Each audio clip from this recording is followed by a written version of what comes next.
చందమామ కథ గర్వించిన సింహం. పూర్వకాలమందు ఒకానొక కీకారణ్యంలో ఒక సింహం ఉండేది. అది అడవులను పాలించే మృగరాజు కావటం చేత క్రూర జంతువులు, సాధు జంతువులు కూడా దాని పట్ల భయభక్తులతో సంచరించేవి. అవి ఎంత భయభక్తులతో మసలుకుంటున్నప్పటికీ మృగరాజుకి అంతకంతకు గర్వము, అహంకారము బలిసిపోయి కన్ను మిన్ను కానకుండా ఎప్పుడేమి తోస్తే ఆ పని చేయనారంభించింది. అది అలా ఏమి చేసినా నోరు మూసుకుని ఊరుకోవటమే కానీ, మృగరాజా, నీవు తప్పుదారిన నడుస్తున్నావు సుమా అని సాహసించి ఏ జంతువు చెప్పలేకపోయేది. ఒకనాటి రాత్రి కటిక చీకటిలో ఆ సింహం భూమి దద్దరిల్లేటట్లుగా భయంకరమైన ధ్వని చేసుకుంటూ ఆహారం కోసం బయలుదేరింది. ఆ ధ్వని చెవిన పడగానే నిద్రలో ఉన్న జంతువులన్నీ హడలిపోయి కంగారుగా పరుగులెత్తినాయి. చెట్లపై నుండే పక్షులు కూడా ఎగిరిపోయినాయి. గాలికి ఊగిసలాడే గడ్డి పరక పైన పడుకొని ఉన్న చిన్నారి ఈగమ్మకు కూడా మెలకు వచ్చేసింది. చిన్నారి ఈగమ్మ తన చిన్ని కాళ్లతో చిన్నారి కన్నులు నలుముకుంటూ బద్ధకంతో, ఏంటబ్బా ఈ సందడి అని అన్నది. ఈ మాట సింహం చెవులకు వినపడిన వెంటనే, ఇంత నిర్లక్ష్యంగా మాట్లాడుతున్న ఆ పొగరుబోతు ఎవరు అనుకుంటూ ఆవేశంతో ఆ మాట అన్నవాళ్లను శిక్షించాలని వెతుక్కుంటూ ఉరుకులు చేయజొచ్చింది.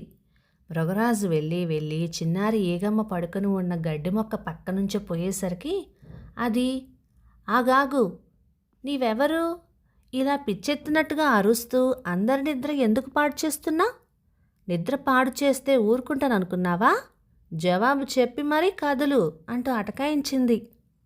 ఈ మాటలకు శివమెత్తిపోయి, నా అంతటి వాడిని ఎవరంటావా?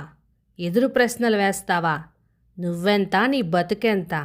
మృగరాజు శంఖారావం చేసుకుంటూ ఆహారం కోసం బయలుదేరారని తెలీదా? ఎవరితో మాట్లాడుతున్నావో ఒళ్ళు తెలిసి మసులుకో అని హెచ్చరించింది గర్వించిన సింహం.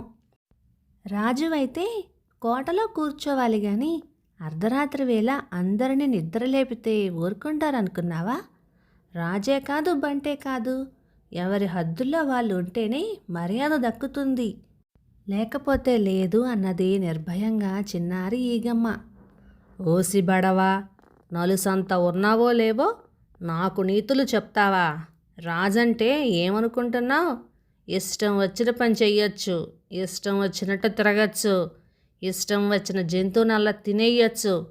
రాజుకి హద్దులేమిటి అని హూంకరించింది సింహం.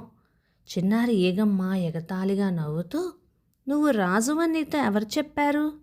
నీకు అందరూ భయపడుతున్నారని అనుకుంటున్నావు కాబోలు. నీవంటే ఎవ్వరికీ భయం లేదు, నాకు అసలే భయం లేదు.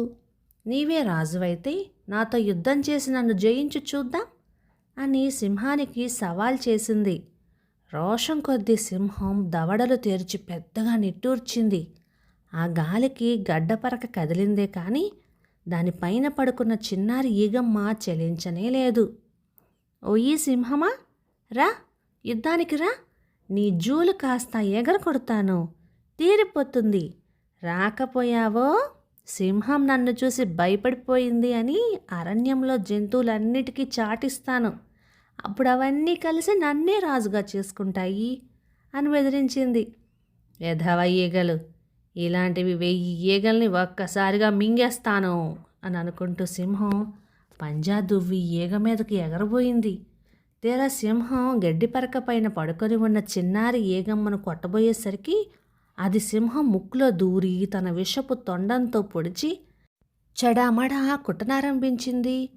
బడాయిలు కొట్టిన ఇంతటి పౌరుషమైన సింహం దాని బాధకు తట్టుకోలేక కుయ్యో ముర్రోమంది, తుమ్మింది, చిర్రుమంది, బుస్సుమంది, తోకాడించింది, గర్జించింది, గోండ్రు పెట్టింది.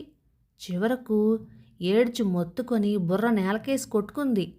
చేసేది లేక సింహం, ఈగమ్మ, నువ్వే రాజువి, నేను కాదు, నువ్వే రాజువి, యువతలికి రా అంటూ గోల పెట్టేసింది.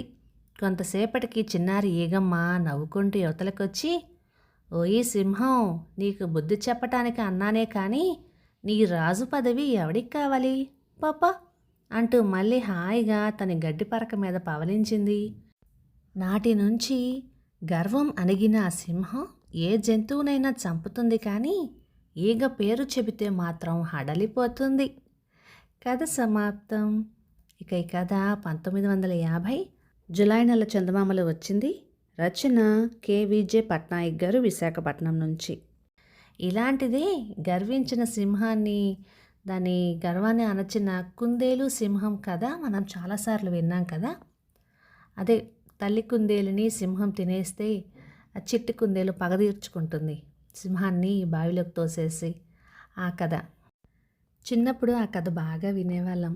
ఇప్పుడు ఈ కథలో కూడా ఆ చిన్న కందిరీగా గర్వించిన సింహాన్ని ముప్పతిప్పలు పెట్టి దాని గర్వం బాగా అణిచింది కదా. ఇక ఈ కథలు మీకు నచ్చినట్లయితే లైక్ చేయండి, షేర్ చేయండి. ఇలాంటి మంచి తెలుగు కథల కోసం మన ఛానల్ని సబ్స్క్రైబ్ చేయండి. Thank you.